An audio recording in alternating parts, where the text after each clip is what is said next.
বলিউডের রোমান্স কি? সে যে সিমরনকে পলট বলেছিলেন, তারপর কতই রোমান্সি রূপকথা ছাড়িয়েছেন বড় পর্দায়। এখন বলিউড ইন্ডাস্ট্রির বাদশা শাহরুখ খান দিল্লির এক বিয়ে বাড়িতে গিয়ে হলেন লাভ গুরু। কনেকে সবার সামনে বলেন তেরি আঁখো কি নামকিন মাস্তিয়া। বিয়ে বাড়ির ভিডিও ছড়িয়ে পড়তে নেটিজেনের প্রশ্ন, কত টাকা নিলেন শাহরুখ খান? জানা গেছে তারকাদের বিয়ে বাড়ির অনুষ্ঠানে যাওয়া, সেখানে পারফর্ম করার ঘটনা নতুন কিছু নয়। তর্ক বিতর্ক যাই হোক, বলিউডের একাধিক প্রথম সারি তারকা টাকা নিয়ে বিয়ে বাড়িতে যান বলেই শোনা যায়। দিল্লির এই বিয়ে বাড়িতে অভিনেতা কার্তিক আরিয়ান, অভিনেত্রী সারা আলি খান, নোরা ফাতেহি, করণ জোহর, গহর খানও নাকি গিয়েছিলেন। তবে নেটিজেনদের নজর যার দিকে সব থেকে বেশি, তিনি হচ্ছেন বলিউড বাদশাহ শাহরুখ খান।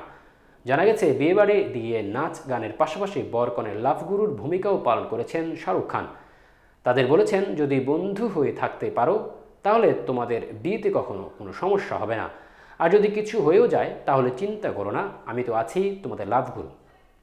পরকে রোমান্স করতে শেখান শাহরুখ, সেই ভিডিও শেয়ার করেন রূপটান শিল্পী অমৃত কর। রূপটান শিল্পী অমৃত করেছিলেন বধূর সাজের দায়িত্বে।